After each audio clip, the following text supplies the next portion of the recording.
എപ്പിസോഡിന്റെ opening സീനില് ഇപ്പൊ നമ്മുടെ കുട്ടപ്പനെ ടീംസിനെ കാണിക്കുന്നു.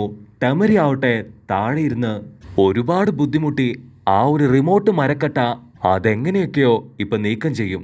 മാത്രമല്ല അക്കാദമിയിലുള്ള ബോംബ് അതും അവള് കറക്റ്റായിട്ട് ഇപ്പൊ പൊട്ടാതെ പുറത്തേക്ക് എടുക്കും. അപ്പൊ കുട്ടപ്പന് അവൻ ഒരുപാട് പ്രാവശ്യം ആ ഒരു അപ്പാപ്പന്റെ കൂടെ നൂഡിൽസ് കഴിച്ച എല്ലാ കാര്യങ്ങളും ഓർമ്മ വരും. ആളെന്നെ കൂടെ ഇരുത്തി സ്നേഹിച്ചുകൊണ്ട് വഞ്ചിക്കുകയായിരുന്നു. അപ്പൊ ടെൻട്ടം പറയും ഈ ഒരു മരക്കട്ട അതൊരു വെറും റിമോട്ട് മാത്രമാണ്. അവൻ ഈ കാര്യം അറിയുകയാണെങ്കിൽ തീർച്ചയായിട്ടും അവന്റെ കയ്യിലുള്ള റിമോട്ട് ഉപയോഗിച്ചുകൊണ്ട് ഈ ഗ്രാമത്തിൽ മുഴുവനായിട്ട് അവൻ ഫിക്സ് ചെയ്ത ആ ബോംബുകളെല്ലാം തന്നെ അവനെ കൊണ്ട് പൊട്ടിത്തെറിപ്പിക്കാൻ സാധിക്കും. അപ്പൊ നെജി ആവട്ടെ ഇപ്പൊ മരത്തിന്റെ മേലെ കയറി നിന്ന് ചുറ്റുംപുറം എല്ലാം തന്നെ ഇപ്പൊ ഒബ്സർവ് ചെയ്യാൻ ആരംഭിക്കും. നാറ പിള്ളേര് സെറ്റിനോട് പറയും എന്നെ നിങ്ങൾ കത്തിയെറിഞ്ഞ് കളിച്ചോ, പക്ഷെ ആ ഒരു ചുമന്ന അടയാളത്തില് അവിടെ മാത്രം കൊള്ളിക്കരുത്. നാറയാവട്ടെ ഇപ്പൊ ഗ്രാമത്തില് മുക്കും മൂല അരിച്ചു പെറുക്കി അവിടെയുള്ള എല്ലാ ബോംബുകളുടെയും ഒരു പ്ലാൻ ക്രിയേറ്റ് ആക്കി ഒക്കാകെ എടുത്തുകൊണ്ടുപോയി കൊടുക്കും. ഉടനെ അവൾ ഞെട്ടി എഴുന്നേക്കും. ഇത്രയും ബോംബ് ഈ ഗ്രാമത്തിൽ വെച്ചിട്ടുണ്ടോ? നിങ്ങൾക്ക് എങ്ങനെ മനസ്സിലായി ഇതെല്ലാം? എത്രയും പെട്ടെന്ന് എന്തെങ്കിലും ചെയ്യണമെന്ന് പറയുമ്പോ അസിസ്റ്റന്റ് ചേച്ചി പറയും നമുക്ക് എത്രയും പെട്ടെന്ന് ഇപ്പൊ ഗ്രാമത്തിലുള്ള ആൾക്കാരെ അയൽ ഗ്രാമത്തിലേക്ക് മാറ്റണം, അല്ലെങ്കിൽ വലിയ അപകടമാണെന്ന് പറയുമ്പോ നാറ പറയും അതൊരിക്കലും സേഫ് അല്ല. ആൾക്കാരെ കൂട്ടത്തോടെ മാറ്റിയാല് തീർച്ചയായിട്ടും ആ ഒരു ഗെന്നോ അപ്പൂപ്പന് കാര്യം പിടികിട്ടും. അവൻ അപ്പം തന്നെ അവന്റെ കയ്യിലുള്ള റിമോട്ട് ഉപയോഗിച്ചുകൊണ്ട് ഗ്രാമം മുഴുവനായിട്ടും പൊട്ടിത്തെറിപ്പിച്ചു കളയും. സോ കുട്ടപ്പനും ടീംസും ഇപ്പൊ ഗ്രാമത്തിലുള്ള ഓരോ ബോംബുകളായിട്ട് ഇപ്പൊ നീക്കം ചെയ്തുകൊണ്ടിരിക്കുകയാണ്. നമുക്ക് എത്രയും പെട്ടെന്ന് ഒരുപാട് പേരെ പ്രയോജനപ്പെടുത്തി ബോംബുകളെല്ലാം തന്നെ റിമൂവ് ചെയ്യണം. ഇവിടെ ഒരു വശത്ത് നമ്മുടെ സാക്കുറയും കിബയും ബോംബുകൾ ഒന്നൊന്നായിട്ട് റിമൂവ് ചെയ്തുകൊണ്ടിരിക്കുകയാണ്. മറുവശത്ത് ഷിനോ അവന്റെ ഈച്ചകൾ ഉപയോഗിച്ചുകൊണ്ട് കൂടുതൽ ബോംബുകൾ ഗ്രാമത്തിൽ എവിടെയൊക്കെയാണെന്ന് കണ്ടുപിടിച്ചുകൊണ്ടിരിക്കുന്നു. ഇവിടെ നമ്മുടെ സ്വത്തുമണി ആവട്ടെ കണ്ട ഓടയിലൊക്കെ കൈയിട്ട് വാരി ബോംബുകൾ വലിച്ചു പറിച്ചുകൊണ്ടിരിക്കുകയാണ്. ആൾക്കാർ ഇതെന്താ ചോദിക്കുമ്പോ എന്റെ മുക്കിന്റെ മോതിരം താഴെ പോയി, അത് ഞാൻ തപ്പിക്കൊണ്ടിരിക്കുകയാണ്, വേറെ ബോംബൊന്നും ഇവിടെ ഇല്ലാന്ന് അവൻ ചിരിച്ചുകൊണ്ട് പറയും. കട്ട് ചെയ്താ ഇപ്പൊ ഹൊക്കാഗയുടെ അടുത്തേക്ക് വയസ്സായ ഒരു അപ്പൂപ്പനും അമ്മൂമ്മയും വരും. ഇവരാണ് ഈ ഒരു ഗ്രാമത്തിലെ അഡ്വൈസേഴ്സ്. ആ അമ്മൂമ്മയാവട്ടെ നിനക്ക് എന്നെ കഴിഞ്ഞും പ്രായമുണ്ടല്ലോ, നീ ഇങ്ങനെ ഒരു സെൽഫിഷ് ആണോ? ഗ്രാമത്തില് ഇത്രയും വലിയ പ്രശ്നം വരുമ്പോ നീ എന്നെ അറിയിക്കണ്ടേ ചോദിക്കുമ്പോ അതിന് ഹൊക്കാഗയ്ക്ക് കലി കയറി ഇപ്പൊ അമ്മൂമ്മയായിട്ട് ഫൈറ്റ് ഇടാൻ തുടങ്ങും. ഇവിടെ ഇവര് ഫൈറ്റ് ചെയ്യുമ്പോ അരപ്പിരി പോയ നമ്മുടെ മൈഗൈ ആവട്ടെ എല്ലാവരും ഓടി വാ, ഗ്രാമത്തിന്റെ ഉള്ളിൽ തന്നെയാണ് ഇപ്പൊ പ്രശ്നങ്ങൾ ഉള്ളതെന്ന് പറഞ്ഞ് അവര് ഗ്രാമത്തിലേക്ക് ഓടാൻ തുടങ്ങും. അപ്പൊ ഹൊക്കാഗയുടെ ഓഫീസിൽ നിന്ന് ഇപ്പൊ രണ്ട് അഡ്വൈസേഴ്സും പുറത്തേക്ക് പോകുന്ന കണ്ട് ഹൊക്കാഗെ ആവട്ടെ അവരെ നോക്കി നിൽക്കും. അപ്പൊ കുറച്ചു നേരം ഇപ്പൊ നാറ എന്തോ ആലോചിച്ചിട്ട് അവൻ പറയും ആ ഒരു വയസ്സിന് അപ്പാപ്പനെ കൊണ്ട് ഒറ്റയ്ക്ക് ഇതെല്ലാം തന്നെ എങ്ങനെ ചെയ്യാൻ കഴിഞ്ഞു? ഞാൻ പ്രധാനപ്പെട്ട എന്തോ ഒരു കാര്യം അതിപ്പോ മിസ് ചെയ്തിട്ടുണ്ട്. അതെന്താണെന്ന് എത്ര ആലോചിച്ചിട്ടും എനിക്ക് മനസ്സിലാവുന്നില്ല. കട്ട് ചെയ്ത നമ്മുടെ നെജി അവന്റെ വ്യാഹു കണ്ണുവെച്ച് ഇപ്പൊ അടുത്തുള്ള ഓരോ വീടുകളായിട്ട് ചെക്ക് ചെയ്തുകൊണ്ടേ ഇരിക്കുകയാണ്. അവരാ നാട് മുഴുവൻ നടന്ന് അവിടെ ഗന്നു അപ്പൂപ്പനുണ്ടോ എന്ന് സെർച്ച് ചെയ്തുകൊണ്ടേയിരിക്കും. മാത്രമല്ല ആ ഒരു ബോംബ് റിമൂവൽ അതിപ്പോ കറക്റ്റായിട്ട് സ്മൂത്ത് ആയിട്ട് പോയിക്കൊണ്ടിരിക്കുകയാണ്.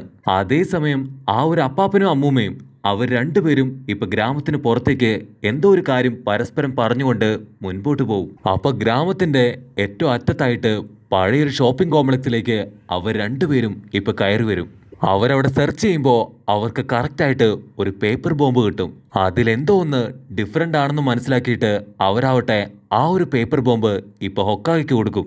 നെജി അത് വായിച്ചു നോക്കുമ്പോൾ അവന് മനസ്സിലാവും അതിൽ വളരെ പ്രത്യേകമായിട്ട് എന്തൊക്കെയോ ചില കാര്യങ്ങൾ എഴുതി പിടിപ്പിച്ചിട്ടുണ്ട്. നാറയ്ക്ക് മനസ്സിലാവില്ല ഇതിലെന്താണ് എഴുതി വെച്ചേക്കുന്നതെന്ന്. മാത്രമല്ല ഈ ഒരു പേപ്പർ ബോംബ് അവൻ ഇതുവരെ കണ്ടിട്ടില്ല. അതിന് അപ്പാപ്പനും അമ്മാമ്മയും പറയും ഇത് വളരെ പണ്ട് കാലത്തുള്ള ഒരുതരം പേപ്പർ ബോംബാണ്. മാത്രമല്ല ഇതിലെ ലൊക്കേഷൻസ് കാര്യങ്ങള് എല്ലാം തന്നെ അടയാളപ്പെടുത്തിയിരിക്കും. അതിലേറ്റവും വലിയ പ്രത്യേകത അവർ കളക്ട് ചെയ്ത എല്ലാ പേപ്പർ ബോംബ്സും ഇതേപോലെ തന്നെ പഴകിയ പേപ്പർ ബോംബ്സ് ആണ്. അതിനെല്ലാം ഉപരിയായിട്ട് അത് കൂടുതലായിട്ട് ഫിക്സ് ചെയ്തിരിക്കുന്നത് റെസിഡൻഷ്യൽ ഏരിയയിലല്ല, മറിച്ച് 30 കൊല്ലം മുമ്പ് അവിടെ ഒരു ഷോപ്പിംഗ് കോംപ്ലക്സ് കെട്ടാനായിട്ട് സ്ഥലം ഒഴിഞ്ഞിട്ട അതേ ഭാഗത്താണ് ഇത് കൂടുതലായിട്ട് അവർ കണ്ടുപിടിച്ചത്.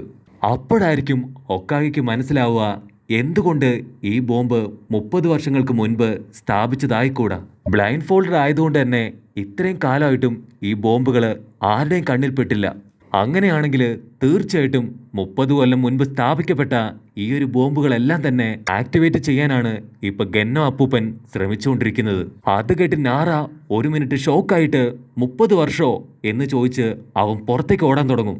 അത് കണ്ട് അവന്റെ പിന്നാലെ തന്നെ ഇപ്പൊ ബാക്കിയുള്ള ടീംസ് ഓടും. ഇവിടെ നറൂട്ടോ കുട്ടപ്പനാവട്ടെ ഇനട്ടയുടെ സഹായത്താല് ഒരുപാട് ബോംബുകൾ ഇപ്പൊ കണ്ടുപിടിക്കും. പക്ഷെ ഇനട്ടക്കുട്ടപ്പി ഒരുപാട് നേരം അവളുടെ വ്യാഹു കണ്ണ് ഉപയോഗിച്ചുകൊണ്ട് തന്നെ അവള് തല കറങ്ങി ഇപ്പൊ താഴേക്ക് വീഴും. കുട്ടപ്പൻ അവളെ മെല്ലെ താങ്ങിയെടുത്ത് സാരമില്ല, കുറച്ചു നേരം നീ റെസ്റ്റ് എടുക്ക്, ഞാൻ ഈ ബോംബുകള് ഒക്കാകെ എടുത്തു കൊണ്ടുപോയി കൊടുക്കാന്ന് പറഞ്ഞ് അവൻ മുൻപോട്ട് നടക്കും. അപ്പൊ പോകുന്ന വഴിയില് അവൻ അപ്പാപ്പനെ കണ്ടുമുട്ടിയ ആ ഒരു റെസ്റ്റോറന്റ് കണ്ട് വീണ്ടും അവൻ അപ്പാപ്പനെ കുറിച്ചുള്ള ഓർമ്മകള് ഒന്നൊന്നായിട്ട് വരും. അങ്ങനെ നോക്കി നിൽക്കുമ്പോ അവന് പെട്ടെന്ന് ആ അപ്പാപ്പൻ അവൻ എപ്പോഴും നോക്കി നിൽക്കാറില്ല ആ ഒരു പ്രതിമകളുടെ കാര്യം ഇപ്പൊ കുട്ടപ്പൻ ഓർമ്മ വരും.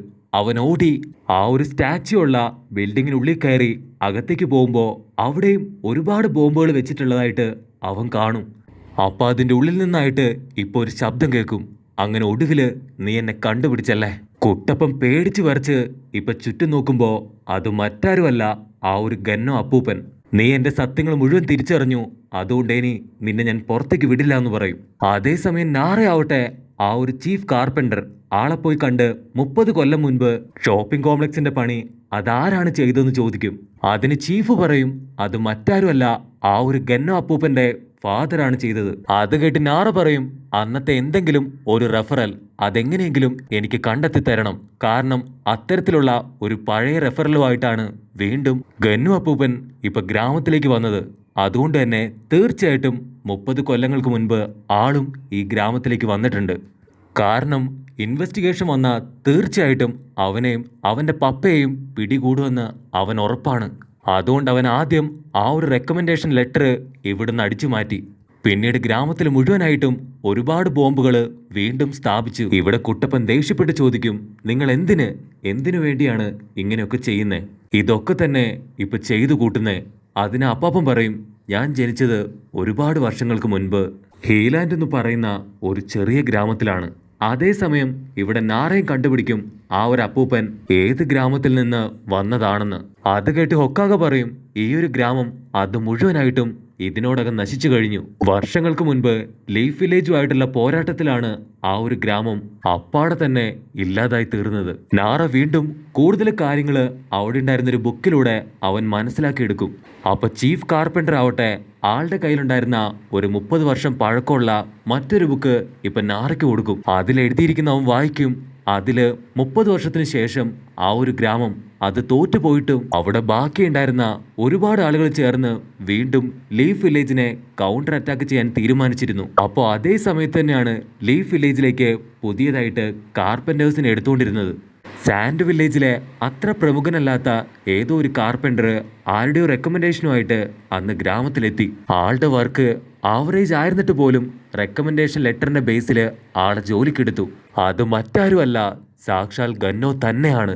അവൻ ഗ്രാമത്തിലേക്ക് വന്ന് ഗ്രാമത്തിന്റെ മുക്കും മൂലയും ഒബ്സർവ് ചെയ്യാനായിട്ട് ആരംഭിക്കും. കട്ട് ചെയ്താ ഇവിടെ കുട്ടപ്പനും നമ്മുടെ ഗന്നോ അപ്പൂപ്പനാവട്ടെ ആളുടെ സ്റ്റോറി പറഞ്ഞു കൊടുത്തോണ്ടേയിരിക്കുകയാണ്. ഒരുപാട് കാലം ഞങ്ങൾ കാത്തിരുന്നു പകരം വീട്ടാൻ. അങ്ങനെ കാത്തിരുന്ന് കിട്ടിയ അവസരം അത് ഞാൻ കറക്റ്റായിട്ട് യൂട്ടിലൈസ് ചെയ്തു. ഗ്രാമത്തിലെ എല്ലാ സ്ഥലത്തും ഞാൻ ആരും അറിയാതെ ഒരുപാട് ബോംബുകൾ സ്ഥാപിച്ചു. 2.5 മാസം കൊണ്ട് ഗ്രാമം മുഴുവനായിട്ടും ഞാൻ ഒരുപാട് ബോംബുകൾ പതിപ്പിച്ചു. ബോംബുകളെല്ലാം പൊട്ടുന്ന അതേ സമയത്ത് എൻ്റെ ഗ്രാമത്തിലുള്ള ആൾക്കാര് ലീഫ് വില്ലേജ് തകർക്കുക എന്നതായിരുന്നു ഞങ്ങളുടെ ലക്ഷ്യം. പക്ഷെ 2.5 മാസം കഴിഞ്ഞിട്ടും എൻ്റെ ഗ്രാമത്തിൽ നിന്ന് ആരും വന്നില്ല. കാര്യങ്ങൾ അറിയാനായിട്ട് ഞാൻ തിരികെ ഗ്രാമത്തിലെത്തിയപ്പോഴാണ് ഗ്രാമത്തിലെ ഏതോ ഒരു പ്രമുഖൻ മരിച്ചു പോയെന്നറിഞ്ഞത്. അതിനെ തുടർന്ന് ലീഫ് വില്ലേജുമായിട്ടുള്ള യുദ്ധം അത് അവസാനിപ്പിക്കാൻ പറഞ്ഞപ്പോൾ ഞാൻ ആ ബോംബുകളെല്ലാം തന്നെ ആരുടെയും കണ്ണിൽ പെടാത്ത വിധം മറച്ചു വെച്ചു. അതിനുശേഷം ഞാനും ഗ്രാമത്തിന്റെ ഒരു ഓരത്ത് ആരും കാണാതെ ഒളിച്ചു താമസിച്ചു. എപ്പോഴെങ്കിലും ഈ ഒരു മിഷൻ അത് റീസ്റ്റാർട്ട് ചെയ്യേണ്ടി വരും എന്ന് മനസ്സിൽ കരുതി ഗന്നു കാത്തിരുന്നപ്പോഴാണ് വാലി എന്ന് പറയുന്ന ഒരു വില്ലേജ് ഗന്നുവിന്റെ വില്ലേജുമായിട്ട് ഫൈറ്റ് ചെയ്ത് ഗന്നുവിന്റെ വില്ലേജ് അത് മുഴുവനായിട്ടും തകർന്നു പോയത്. അങ്ങനെ 2 മാസത്തിന് ശേഷം ഗന്നു അപ്പൂപ്പനെയും പതിയെ കാണാതായി. ഇത്രയും കാര്യങ്ങളാണ് നാറയുടെ ആ ഒരു ബുക്കിലുള്ളത്. കുട്ടപ്പനാവട്ടെ പിന്നീട് നീ വീണ്ടും 30 കൊല്ലങ്ങൾക്ക് ശേഷം ഇവിടേക്ക് എന്തിനു വന്നു? നിന്റെ ഗ്രാമം മുഴുവൻ നശിച്ചിട്ടും വീണ്ടും എന്തിനു ഇവിടേക്ക് വന്നു? മറ്റാരെങ്കിലും എന്തെങ്കിലും മിഷൻ തന്നിട്ടാണോ നീ വീണ്ടും ബോംബ് വെച്ച് ഞങ്ങളുടെ ഗ്രാമം തകർക്കാൻ ശ്രമിക്കുന്നത്? അതിന് അപ്പാപ്പൻ പറയും, എന്നെ ആരും പറഞ്ഞു വിട്ടതല്ല, ഞാൻ എൻ്റെ സ്വന്തം ഇഷ്ടത്തിനാണ് ഇവിടേക്ക് വന്നത്. ഇത്രയും കാലം ജീവിച്ചിരുന്നിട്ട് ഞാൻ നടത്തിയ ഏക മിഷനാണിത്. ഇതുപോലും കറക്റ്റായിട്ട് ചെയ്യാൻ കഴിയാതെ ഞാൻ മരിച്ചുപോയ അതെനിക്ക് വലിയ നാണക്കേടല്ലേ? അതുകൊണ്ടാണ് ഞാൻ ഇത്രയും റിസ്ക് എടുത്ത് ഈ ഒരു മിഷൻ എൻ്റെ ഇഷ്ടത്തിന് വീണ്ടും ആരംഭിച്ചത്. അത് കേട്ട് കുട്ടപ്പൻ വണ്ടറടിച്ച് നീ ഇങ്ങനൊരു വട്ടനാണല്ലോ എന്നും പറഞ്ഞ് അവൻ തലയ്ക്ക് കൈ കൊടുക്കും. ഇത്രയും സില്ലി കാര്യത്തിനാണോ നീ ഒരു ഗ്രാമം തന്നെ നശിപ്പിക്കാൻ പോകുന്നതെന്ന് ചോദിക്കുമ്പോൾ അപ്പാപ്പൻ പറയും, എൻ്റെ ഫീലിങ്സ് അതൊരിക്കലും നിനക്ക് മനസ്സിലാവില്ല. അതിന് നീയും എന്നെപ്പോലെ ഒരപ്പാപ്പനായി മാറണം. ഇപ്പോൾ ഒരുപാട് വർഷത്തിന് ശേഷം ഈ മിഷൻ അത് പൂർത്തീകരിക്കാനാണ് ഞാൻ ഇവിടേക്ക് വന്നതെന്ന് പറയുമ്പോൾ കുട്ടപ്പനാവട്ടെ അവൻ ദേഷ്യപ്പെട്ട് പറയും, നിന്നെ ഒരിക്കലും ഈ ഒരു മിഷൻ കംപ്ലീറ്റ് ചെയ്യാനായിട്ട് ഞാൻ അനുവദിക്കില്ല. അതിന് അപ്പാപ്പൻ പറയും, നീ ഇവിടുന്ന് പുറത്തു പോയാൽ മാത്രമല്ലേ നിനക്ക് ആ മിഷൻ തടയാൻ കഴിയൂ, നിന്നെ തീർച്ചയായിട്ടും പുറത്തു വിടില്ല എന്ന് പറയുമ്പോൾ കുട്ടപ്പൻ പറയും, ഞങ്ങളുടെ എല്ലാ ടീംസും ഓൾറെഡി നീ ഫിക്സ് ചെയ്ത ബോംബുകളെല്ലാം തന്നെ ഇപ്പൊ കണ്ടുപിടിച്ചു. ഇനിയും കുറച്ച് സമയത്തിനുള്ളിൽ തന്നെ അവര് തീർച്ചയായിട്ടും മുഴുവൻ ബോംബും റിമൂവ് ചെയ്യും. പിന്നീട് നീ എന്തൊക്കെ ചെയ്താലും ആ ഒരു ബോംബുകൾ പൊട്ടിച്ച് ഞങ്ങളുടെ ഗ്രാമം നശിപ്പിക്കാൻ കഴിയില്ല എന്ന് പറയുമ്പോൾ അപ്പൂപ്പൻ വണ്ടടിച്ച് അതിന് അപ്പാപ്പൻ പറയും, അതിന് ഞാനെപ്പോഴാ ഈ ബോംബ് പൊട്ടിച്ച് നിങ്ങളെല്ലാവരും കൊല്ലൂന്ന് പറഞ്ഞത്? അത് കേട്ട് നമ്മുടെ കുട്ടപ്പൻ ഞെട്ടും. എന്ത്? അപ്പൊ ബോംബ് പൊട്ടിച്ച് എല്ലാവരെയും കൊല്ലാനല്ലേ നീ ഇവിടേക്ക് വന്നത്? അതിന് അപ്പാപ്പൻ പറയും, ബോംബ് ഞാൻ പൊട്ടിക്കും, പക്ഷെ ആർക്കും യാതൊരു പ്രശ്നം ഉണ്ടാവില്ല എന്ന് പറഞ്ഞ് കുട്ടപ്പന്റെ അടുത്തുള്ളൊരു ബോംബ് അതങ്ങനെ പൊട്ടിക്കും. ഇവിടെ ലീയും നാറയും ആവട്ടെ അവർക്കൊന്നും മനസ്സിലാവാതെ ഇപ്പൊ വണ്ടറടിച്ച് നിൽക്കുകയാണ്. കുട്ടികൾ ഒരുപാട് തവണ ആ ഒരു മരക്കട്ടയ്ക്ക് കത്തി എറിഞ്ഞിട്ടും ബോംബുകൾ പൊട്ടിയിട്ടില്ല. അതിന്റെ അർത്ഥം ബോംബ് പൊട്ടിക്കുക എന്നതല്ല, നമ്മുടെ ശ്രദ്ധ അത് തെറ്റിക്കുക എന്നതാണ് അവനിപ്പോ ചെയ്തുകൊണ്ടിരിക്കുന്നത്. അവന് മറ്റെന്തോ മാസ്റ്റർ പ്ലാൻ ഉണ്ടെന്ന് പറഞ്ഞ് നമ്മുടെ ആൾക്കാർ ചിന്തിച്ച് നിൽക്കുന്നതോടുകൂടെ ഈ ഒരു എപ്പിസോഡും അവസാനിക്കുന്നു.